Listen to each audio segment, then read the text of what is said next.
हो सकता है बहुत सारे जुम्मन फेसबुक के जो जाहिल बेशर्म लोग हैं, बेगैरत लोग हैं, उनको मेरे पीछे लगी कुरान शरीफ की इस तस्वीर से दिक्कत हो, जिस तरह उनको दिक्कत हुई थी असदुद्दीन ओवैसी साहब के पीछे लगी काबा शरीफ की तस्वीर से।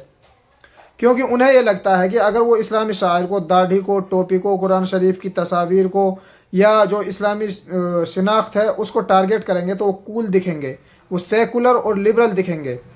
जबकि सच्चाई ये है कि तुम दोगले हो, तुम चमचा हो और तुम बेशर्म और बेगैरत हो।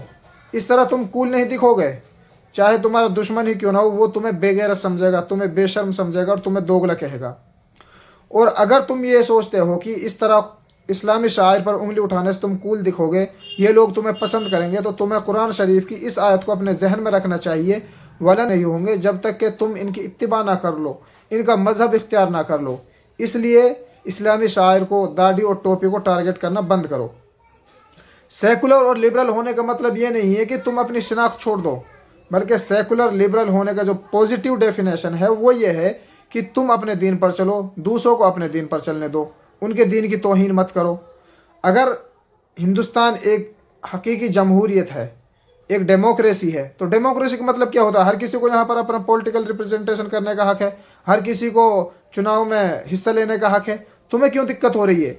अगर तुम सियासी गुलाम बने रहना चाहते हो, तुम दरी बिछाना चाहते हो, तुम जलील होना चाहते हो, जलील बने रहना चाहते हो, जिस तरह 70 सालों से मारे जा रहे हो, काटे जा रहे हो, जलील होते आ रहे हो, क्या तुम अगर ऐसे ही रहना चाहते हो? तो जो दूसरे लोग ये चाह रहे हैं कि मुसलमानों की जो सियासी गुलामी है उनको इस चीज़ से आज़ादी दिलाई जाए, जिस तरह केरल में मुसलमानों ने एक अपना पॉलिटिकल रिप्रेजेंटेशन पेश किया है, मौलाना बदरुद्दीन साहब आसाम में इसकी कोशिश कर रहे हैं, वहीं पर असदुद्दीन ओवैसी साहब हैं, वो इसके लिए पिछले कई सालों से लड़ रहे हैं अपनी पूरी ताकत के साथ।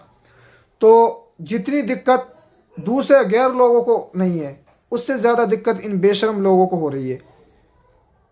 क्यों? क्या वजह है? क्यों तुम्हें शर्म नहीं आती? क्यों तुम मुसलमानों को आगे नहीं बढ़ने देना चाहते? जबकि तुम्हें यह मालूम होना चाहिए कि हिंदुस्तान में, हिंदुस्तान ही नहीं किसी भी डेमोक्रेटिक कंट्री में, अगर तुम्हारे पास पॉलिटिकल पावर नहीं है, पॉलिटिकल रिप्रेजेंटेशन नहीं है, तो तुम्हारी पढ़ाई, तुम्हारी तिजारत, तुम्हारी हर चीज़, तुम आगे नहीं बढ़ सकते। अगर तुम्हारे पास पॉलिटिकल रिप्रेजेंटेशन नहीं है तो ना ये लोग तुम्हें पढ़ने देंगे, ना ये लोग तुम्हें जॉब्स में आने देंगे, ना ये लोग तुम्हें तिजारत करने देंगे। तो इसलिए सबसे पहले ज़्यादा ज़रूरी है एक डेमोक्रेटिक कंट्री में कि तुम पॉलिटिकल पावर गेन करो। तो जिसके लिए असदुद्दीन ओवैसी साहब और मौलाना बदरुद्दीन साहब, इस तरह के लोग जो हैं वो मुसलमानों की सियासी क़यादत के लिए, मुसलमानों के पॉलिटिकल रिप्रेजेंटेशन के लिए दिन रात मेहनत कर रहे हैं।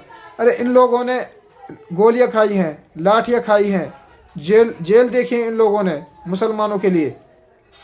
अब बहुत सारे बेवकूफ़ बिहार इलेक्शन के बाद, स्पेशली असदुद्दीन ओवैसी साहब ने जब एक बहुत अच्छी विक्ट्री हासिल की है, बहुत अच्छे नंबर्स हासिल किए हैं, उसके बाद उनके ऊपर चढ़ दौड़े हैं।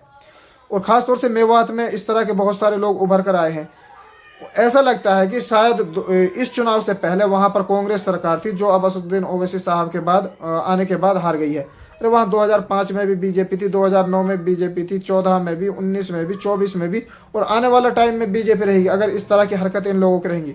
तुम इतने बेशर्म लोग हो, इनको क्यों नहीं कहते कि असदुद्दीन ओवैसी साहब को या जो मुस्लिम पार्टीज़ हैं उनको गठबंधन में शामिल क्यों नहीं करते? उन्हें तुम सीट्स क्यों नहीं देते? जबकि इनका फोकस सिर्फ जिन सीटों पर MIM थी, बीजेपी ने वहां पर इतना ज़्यादा जोर नहीं दिया था जितना इन लोगों ने ऐसा समझा था कि सारा चुनाव जो है इन 15-20 सीटों पर हो रहा है। उन्होंने सारी ताकत वहां झोंक दी, जबकि पूरा जो मैदान था, पूरा जो बिहार था, पूरा स्टेट था, वो बीजेपी के लिए छोड़ दिया खाली खेलने के लिए। तो अगर तुम सियासी गुलाम बने रहना चाहते हो तो सियासी गुलाम रहो, तुम जलील होना चाहते हो जलील रहो, लेकिन इस्लामी शायर से अगर तुम्हें दिक्कत हो रही है तो इस चीज़ को बंद करो। इस्लामी शायर को टारगेट करना बंद करो। इस्लामी शायर को, अगर इस्लामी शनाख्त को तुम कम्युनलिज्म बोलते हो, तुम कहते हो कि ये इससे एक नफ़रत का माहौल पाए, तो बेशर्म लोग, फिर तुम कैसे मुसलमान हो? अरे हम खुद फॉलो नहीं कर रहे हैं, चलो वो एक अलग बात है, हम गुनाहगार हैं, लेकिन दूसरी तरफ तुम दूसरे लोगों को उससे रोक रहे हो।